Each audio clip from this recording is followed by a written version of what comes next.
ध्यान देंगे पहले क्वेश्चन की तरफ। पहला क्वेश्चन जो हमारा दिया हुआ है कि पर्यावरण अध्ययन पाठ्यचर्चा एक विषयक उपागम का अनुगम करती है।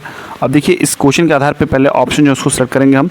दिया है ए वाला जो ऑप्शन है आपका कि एक ही शिक्षिका पर्यावरण अध्ययन के सभी विषयों को सरलता से पढ़ा सकती है। बी दिया है आपका कि विषय उपागम छात्रों में पर्यावरण अध्ययन के विषयों को विशिष्ट समझ का विकास करता है। सी आपका दिया है कि विषय उपागम से विषय की परिधियों के अवरोधों को तोड़ा सकता है। और डी आपका दिया है कि एक विषय केंद्रित उपागम में मोटी पाठ्य पुस्तक होंगी। तो देखिए क्वेश्चन पढ़ते हैं और सी वाले ऑप्शन को एक बार रिलेट करते हैं उससे। दिया कि पर्यावरण अध्ययन पाठ्यचर्चा एक विषयक उपागम का अनुगम करती है क्योंकि, अब सी ऑप्शन को देखिएगा कि विषयक उपागम से विषय की परिधियों के अवरोधों को तोड़ा सकता है और ये एकदम सटीक और राइट ऑप्शन है। सी ऑप्शन जो है आपका एकदम सही हो जाएगा। बढ़ते हैं अगले क्वेश्चन की तरफ। उससे पहले मैं आप सभी से कहना चाहूँगा कि क्लास के लास्ट तक बने, क्योंकि सारे क्वेश्चन जो है सीटेट के नज़रिए से, सीटेट की दृष्टि से बहुत ही इंपॉर्टेंट होने वाले हैं, क्योंकि सारे क्वेश्चन जो है आपके प्रीवियस क्वेश्चन हैं। तो इससे आप बिल्कुल मत घबराइएगा कि ये सारे क्वेश्चन जो है आपको बोरिंग है, आपका टाइम वेस्ट है। ये हर हाल में आपको कहीं ना कहीं एक फल, एक परिणाम के तौर पर आपको देखने को मिलेगा। जब आप एग्जाम हॉल में बैठेंगे तो इस क्वेश्चन को अगर आप रिमाइंड करेंगे, अगर आपके सामने पड़ जाएगा तो ये क्वेश्चन आप बड़े आसानी से कर जाएंगे। तो देखते हैं। और इस क्वेश्चन को मैं बता दूं कि ये क्वेश्चन भी रिपीटेड क्वेश्चन है, क्योंकि मैं जो 24 जनवरी को क्लास लिया हूं उस क्लास में देखिए ध्यान से, तो उसमें रिपीटेड क्वेश्चन है। देखते हैं 22वें क्वेश्चन की। दिया क्या है, निम्नलिखित में से कौन से विषय उप विषय नीचे दी गई दक्षता से संबंधित हो सकते हैं? समाज में भेदभाव के विभिन्न रूपों का मूल्यांकन करता है। समझ गए आप इस क्वेश्चन को? दिया कि निम्नलिखित में से कौन सा विषय नीचे दी गई दक्षता से संबंधित हो सकते हैं जो समाज में भेदभाव के विभिन्न रूपों का मूल्यांकन करता है? तो आपका पहला पर्यावरण है, दूसरा ईंधन है, तीसरा काम और खेल है और चौथा है आपका पौधे हैं। तो सी वाला देखिए ध्यान से, यानी कि वर्क एंड प्ले, यानी कि काम और खेल। देखिए मैं इसके बारे में थोड़ा डिटेल आपको कर दूं कि विषय ईवीएस में जो पाठ्यक्रम का आधार है वो प्रत्येक इकाई कुछ अन्य विषय पर आधारित होती है। कुछ विषयों में उप विषय भी होते हैं जिनका विस्तार से अध्ययन किया जाना है। ईवीएस के विषय और उप विषय, तो जो ईवीएस के विषय और उप विषय हैं उनको जान लेते हैं।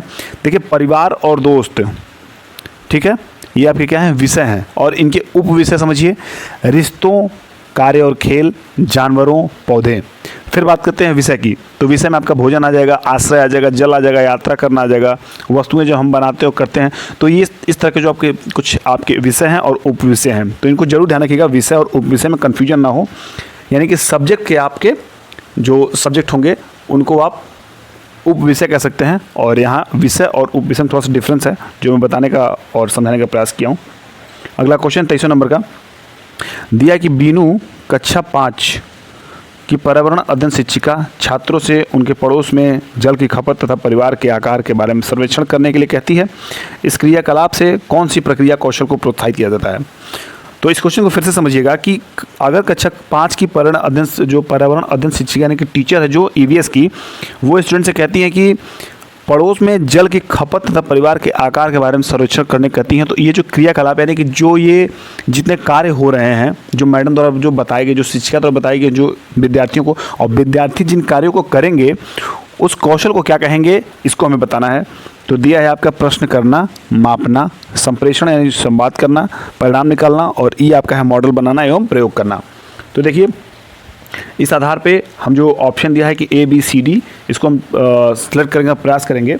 दिया है अगर हम मूल रूप से देखें तो इसमें जो आपका देखिए सही करते चलते हैं, प्रश्न करना ये बिल्कुल सही हो जाएगा, मापना ये आपका नहीं सही हो, क्योंकि आप किसी चीज़ को इसमें मापेंगे तो है नहीं। फिर बात करेंगे सी को, तो सी देखिए संप्रेषण संवाद करना, ये भी सही हो जाएगा। फिर बात करेंगे आपका डी यानी कि परिणाम निकालना, ये बिल्कुल सही है। मॉडल बनाना, प्रयोग करना, ये दोनों गलत हो जाएगा। देखिए जिसमें बी और डी ना हो उस ऑप्शन को आप चूज करिए। तो देखिए ध्यान से डी वाले ऑप्शन में ए, सी और डी दिया हुआ है और ये राइट ऑप्शन हो जाएगा। और मैं आप लोगों से फिर कहना चाहूँगा कि जो भी लोग चैनल पे नए आए हो या पहली बार आए हों वो चैनल को जरूर सब्सक्राइब करेंगे, क्योंकि बहुत ही एफर्ट के साथ मैं आप लोग की वीडियो बनाता हूं। तो आपका भी एक धर्म बनता है, एक कर्म बनता है कि आप जो इस क्लास के प्रति समर्पित रहें, आप इस चैनल के प्रति समर्पित रहें, और एक सब्सक्राइब होने के नाते आप हमारे सब्सक्राइबर बन रहिए, क्योंकि हम आपको जो वीडियो ऐसे दे रहे हैं वो आपको हर हाल में काम आएंगे आपके परीक्षा में। तो देखिए क्वेश्चन पढ़ते हैं हम। 24वां नंबर क्वेश्चन क्या कह रहा है कि गोपाबा किसी का नाम है, गुलकंद बनाने की प्रक्रिया सिखाने के लिए अपने विद्यार्थियों से गुलाब के फूल लाने को कहते हैं। अब हेतल गोपाबा से शिकायत करती है, हेतल है देखिए हेतल यहाँ इंग्लिश में दिया है तो इसलिए कंफर्म कर लेंगे। हेतल जो है गोपाबा शिकायत करती है कि राशि ने पड़ोस के घर से गुलाब का फूल चुराया है, गोपाबा को क्या करना चाहिए? ए है उसे विद्यार्थियों को गुलकंद बनाने की प्रक्रिया सिखानी चाहिए। बी है उसे फूलों के पौधे लगाने के लिए माली की सहायता से स्कूल उद्यान विकसित करने की योजना बनानी चाहिए। सी आपका उसे फूलों के पौधे लगाने के लिए विद्यार्थियों की सहायता से स्कूल उद्यान विकसित करने की योजना बनानी चाहिए। और डी आपका दिया है कि उसे हेतल से स्कूल उद्यान में गुलाब का पौधा लगाकर उसमें फूल आने तक उसकी देखभाल करने के लिए कहना चाहिए। तो ध्यान से देखिएगा, अगर इन सारे ऑप्शंस का हम एनालिसिस करें तो इसके आधार पे हमें ऑप्शन चूज़ करना है। और वो कौन सा ऑप्शन है जो बोर्ड की तरफ से दिया गया है? वो दिया आपका सी और डी। क्या दिया है? सी और डी। तो सी और डी को फिर से पढ़ लेते हैं एक बार। सी आपका दिया है कि उसे फूलों के पौधे लगाने के लिए विद्यार्थियों की सहायता से स्कूल उद्यान विकसित करने की योजना बनानी चाहिए। किसको? गोपाबा को। और डी दिया है कि उसे हेतल से स्कूल उद्यान में गुलाब का पौधा लगाकर उसमें फूल आने तक उसकी देखभाल करने के लिए कहना चाहिए। तो ये जो आपका सी और डी ऑप्शन है बिल्कुल सही हो जाएगा, यानी कि डी ऑप्शन राइट हो जाएगा। अगले क्वेश्चन की तरफ बढ़ते हैं। अगला क्वेश्चन 25वां नंबर हमारा क्वेश्चन है। दिया गया है कि नीचे दिए गए लक्षणों वाले पक्षी का क्या नाम है? एक पक्षी ऐसा जिसकी दुम पर पैसा और सिर से दुम तक दिखे नीला ही नीला सा। तो ये एक कहानी का जो लाइन है उस लाइन के थ्रू आपको ये समझना है कि पहली है, इस पहली से समझना है शकरखोरा, वीवर पक्षी, मोर या बसंत गौरी। तो ध्यान से देखिए, इसमें जो आपका मोर है ये बिल्कुल राइट ऑप्शन हो जाएगा। ध्यान देखिएगा कि जो पक्षी होता है वो मोर जो होता है इसका ऑप्शन हो जाएगा। जब आप ईवीएस का क्लास करेंगे, अभी मैं इस वीडियो के डिस्क्रिप्शन में एक ऐसे चैनल का मैं डिस्क्रिप्शन दे रहा हूँ, जिसका लिंक दे रहा हूँ, जिसमें आप ईवीएस का जो पूरा सार है वो आप एनसीईआरटी बुक के माध्यम से देख सकते हैं। तो मैं जिसका चैनल का लिंक दूंगा उसे ज़रूर आप ट्राई करिएगा, आपको बेहतर लगेगा। अगला क्वेश्चन देखेंगे, 26वां नंबर क्वेश्चन है कि गुल कक्षा, देखिए गुल है, गुल कक्षा 3 के विद्यार्थियों को उद्यान भ्रमण के लिए ले गई। वहाँ कई पेड़ और पौधे थे। पर्यावरण अध्ययन के लिए वहाँ निम्नलिखित में से किसका अध्ययन करना सर्वाधिक महत्वपूर्ण है? ए आपका दिया है कि पेड़ एवं पौधों के नाम। बी आपका दिया है पेड़ एवं पौधों की वैज्ञानिक विशेषताएं। सी आपका दिया है पेड़ एवं पौधों के औषधीय नाम। और डी आपका दिया है कि पर्यावरणीय स्थितियाँ जिनमें पेड़ व पौधे उगते हैं। तो इन सारे ऑप्शंस के आधार पर अगर हम बात करें तो जो बी वाला ऑप्शन है ये यहाँ पर सही हो जाएगा। दिया क्या है कि पेड़ एवं पौधों की वैज्ञानिक विशेषताएं हैं, और ये राइट ऑप्शन हो जाएगा किसका? 26वें क्वेश्चन का। अगला क्वेश्चन देखेंगे हम, 27वें नंबर का क्वेश्चन है। दिया क्या है कि पर्यावरण अध्ययन की कक्षा को बच्चों को उत्तरोत्तर ऐसे प्रश्न पूछने की योग्यता के अवसर देने की आवश्यकता होगी। तो देखिए ऑप्शन दिया है आपका कि निम्न कोटि प्रश्न, अब आपका दूसरा है उच्च कोटि प्रश्न, सी आपका है सरल प्रश्न, और डी आपका है यानी कि जटिल प्रश्न यानी कॉम्प्लेक्स क्वेश्चन। तो जो आपका ये ऑप्शन हो जाएगा। अभी देखिए जो क्वेश्चंस हैं ये सारे क्वेश्चन जो रिपीटेड हैं, क्या है? रिपीटेड हैं। तो बहुत ध्यान से देखने वाली बात है। ध्यान देखिए बी और क्वेश्चन को, उच्च कोटि प्रश्न। मैं इतने क्वेश्चन करा रहा हूँ क्योंकि मुझे क्वेश्चन जो है खुद याद हो चुके हैं। मैं आपसे बता रहा हूँ कि जितने क्वेश्चन मैं करा हूँ लगभग क्वेश्चन मैं खुद कर ले रहा हूँ, क्योंकि अभ्यास से बहुत कुछ आता है। तो मेरे बस कहने का सेंस है कि आप भी अभ्यास करते रहिए, मेरे क्लास के माध्यम से अभ्यास करिए। अगला क्वेश्चन 28वें नंबर का दिया कि रेजी यानी रेजी है, चांद के सामने चूड़ी रखती है और कहती है मेरी चूड़ी चांद से बड़ी है क्योंकि चांद चूड़ी में आ रहा है। उसके कथन से निम्नलिखित प्रक्रिया किस अनुक्रम में सम्मिलित है?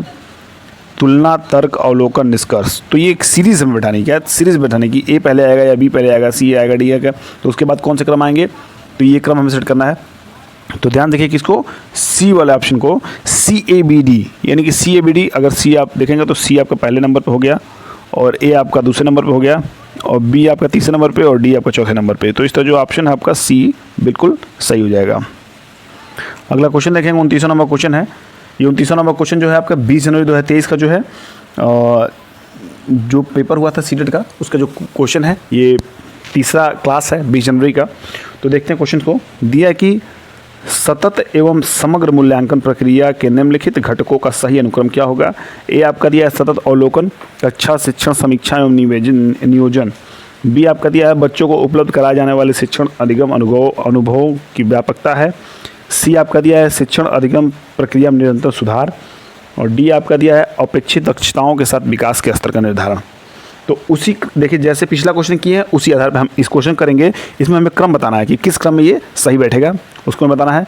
तो ध्यान से देखिए इसको, जो बी वाला ऑप्शन है इस ऑप्शन को देखिए, बी वाले ऑप्शन को देखिए। बी ऑप्शन दिया कि BACD, तो जो बी हो जाएगा आपका ये पहले पे हो जाएगा, और ए हो जाएगा आपका दूसरे पे, ये दूसरा बना लीजिए, और सी हो जाएगा थर्ड पे, और डी हो जाएगा आपका फोर्थ पे। तो इस तरह जो आपका बी ऑप्शन है ये सही हो जाएगा। अगले क्वेश्चन की बात करेंगे, ये इस क्लास का आखिरी क्वेश्चन होने वाला है, और जो 20 जनवरी 2023 का जो एग्जाम होता है सीटेट का, उसका भी आखिरी क्वेश्चन है। तो चलिए देखते हैं इस क्वेश्चन को। और दिया है, पर्यावरण अध्ययन में पानी की उपलब्धता और इसके उपयोग या पुनर्चक्रण सिखाने के लिए सबसे पुनः, ये थोड़ा सा कन्फ्यूजन है पुनः में, लेकिन सही है, पुनः रणनीति। ये देखिए पुनः रणनीति नहीं होगा, सबसे, थोड़ा सा इसमें जो कुछ एडिटिंग में गड़बड़ हुआ है, मैं इसको पूरा पढ़ दे रहा हूँ, थोड़ा सा आप इसको सही करिएगा।